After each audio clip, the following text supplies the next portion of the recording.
Nobyembre taon 2011 nang ipinagtibay ng ASEAN Leaders ang ASEAN Framework for Regional Comprehensive Economic Partnership sa 19th ASEAN Summit sa Bali, Indonesia. Nang sumunod na taon, ang mga pinuno ng 10 ASEAN member states at ng 6 niyang ASEAN Free Trade Agreement partners na kinabibilangan ng Japan, China, Australia, New Zealand, South Korea at India ay opisyal na nilunsad ang RCEP negotiations. Ito'y naganap noong November 2012 nang sinagawa ang 21st ASEAN Summit and related summit sa Phnom Penh, Cambodia.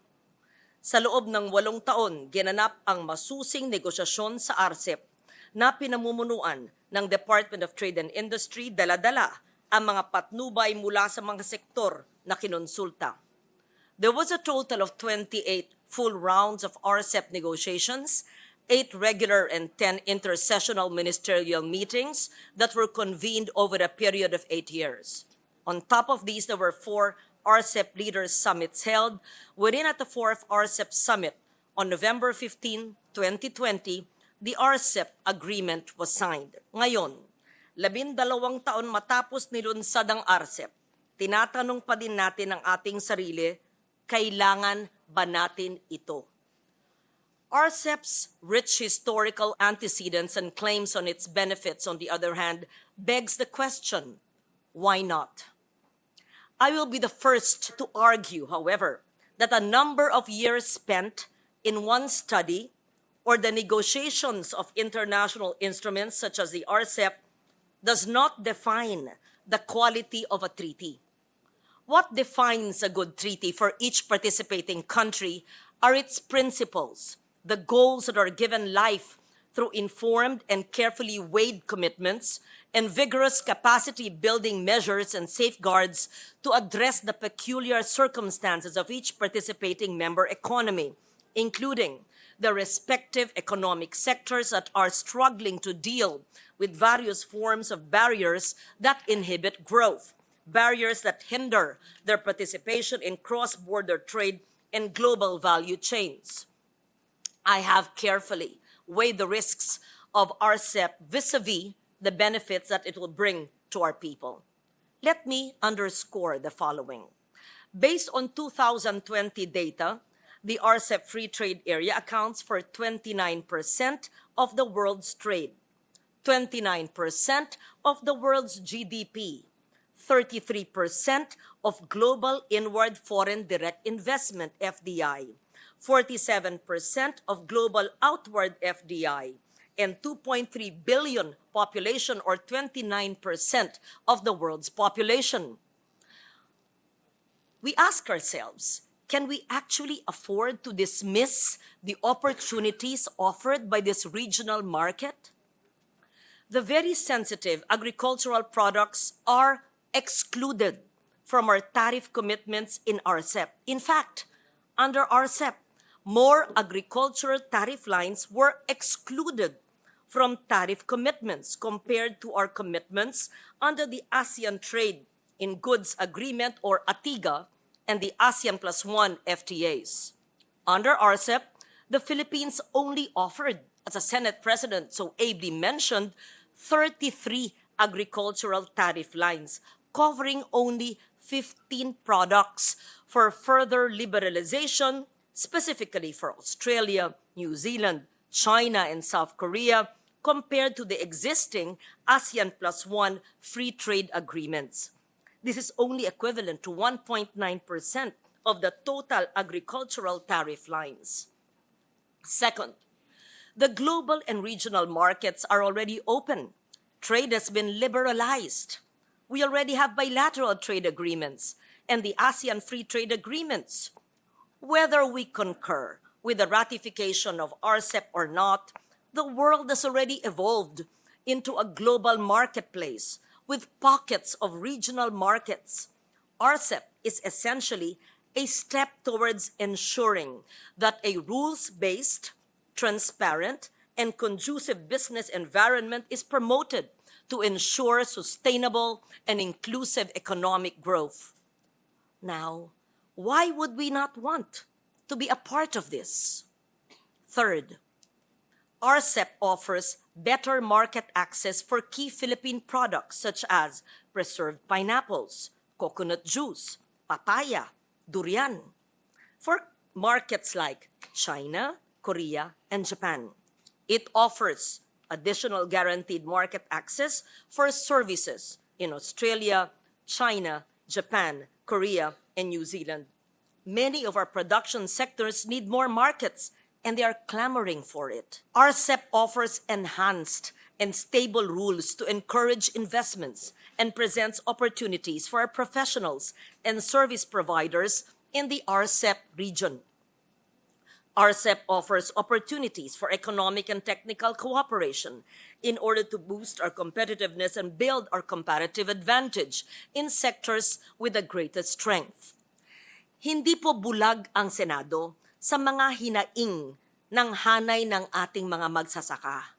Ako po ay nakikiisa po sa inyong mga hinaing kung kaya't sa aking pag-sponsor po ng RCEP ay naghahain din po ako ng malakas na panawagan para maipatupad ang mga sumusunod na alituntunin sa pagpaganap ng RCEP.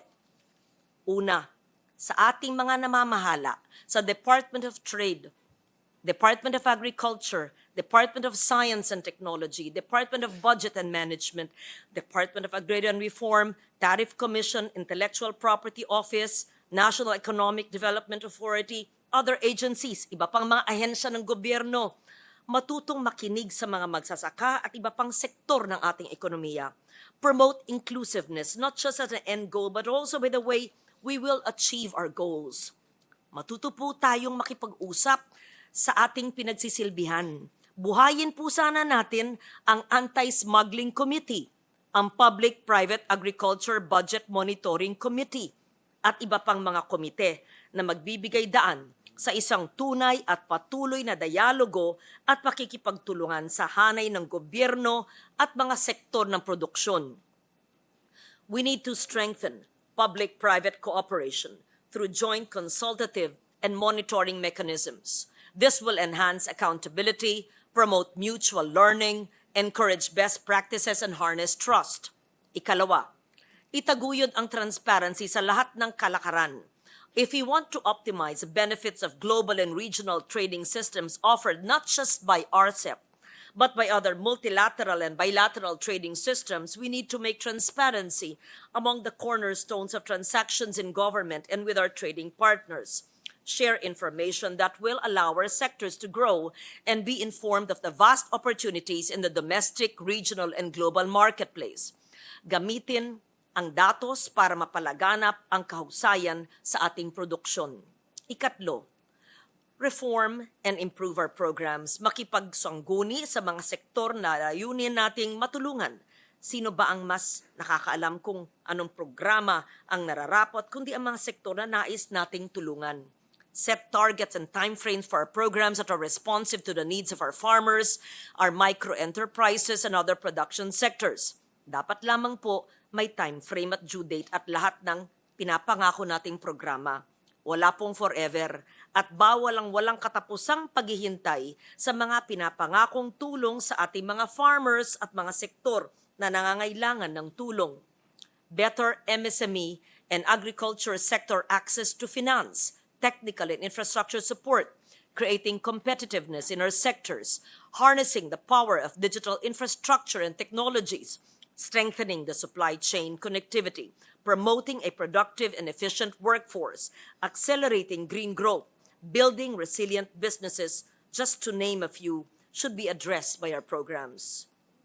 We cannot be competitive based on promised assistance to our ailing sectors. We need concrete action to be delivered fast. Remember, Philippine Congress appropriates resources to serve specific purposes. We must make sure these are well spent within the time frame that we committed to deliver them. Our state of competitiveness will define how much more opportunities we can turn into success stories in RCEP. The services sector is an example of such a success story. The Philippines is a net service exporter with consistent trade surpluses from 2012 to 2020, with an all-time high of 13.08 billion US dollars in year 2020. Ikaapat, we need to create comparative advantages to our economic sectors. It all boils down to finding our niche and seizing opportunities and defining a role in the regional and global marketplace. Dapat po natin linangin ang oportunidad na naghihintay sa larangan ng trade in services para sa ating mga manggagawa at mga negosyante. Trade in services is a growing key interest in the Philippines, evident in its fast-paced growth recorded from 2012 to 2020. With a compounded annual growth rate of 5.5%, the country's services exports have brought in an average of 30.6 billion US dollars every year. Ikalima, at pinakaimportante sa lahat, patatagin at pag-ibayuhin ang governance. Dahil dito ay kalakip ng resolusyon na ami pong sinusulong ang pagtatayo ng Oversight Committee ng RCEP implementation para masubaybayan at siguraduhin na ang mga pinangakong tulong para sa mga sektor ng agrikultura kasama na ang paglalaan ng budget at tulong pinansal at teknikal sa ating mga magsasaka at mangingisda at MSME ay matutupad. In this light, we will provide funding but also demand deliverables, exact accountabilities but be fair, pursue structural reforms as necessary, ensure that our MSMEs are supported so they can take advantage of the opportunities of RCEP, and require stronger public-private cooperation and partnership. We will support initiatives to strengthen country representation in the global and regional stage to achieve the greatest outcomes for our people in various global and regional trade arrangements. RCEP has given all of us an opportunity to underscore the value of public-private academe dialogue. It raised an opportunity for us to remind our executive department to heed the call of innovation so we are not left behind. Republic Act 11293, otherwise known as the Philippine Innovation Act, was signed into law April 17, 2019.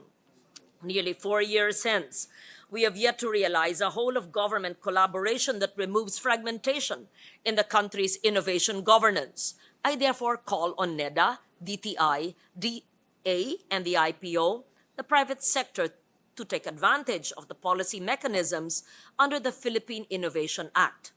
Hindi lang po pamahalaan ang inaasahan nating kumilos upang ang sektor ng magsasaka at mangingisda ay ating matulungan.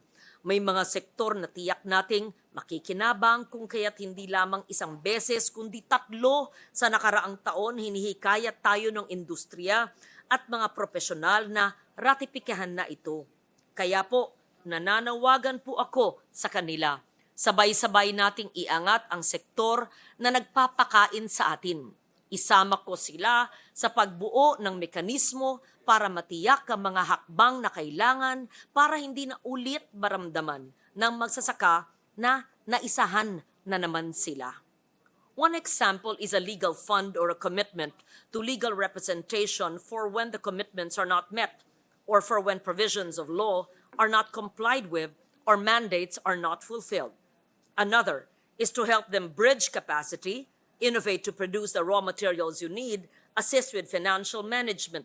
There are many ways to make sure that what we know to be imperative for the success of this venture will actually happen.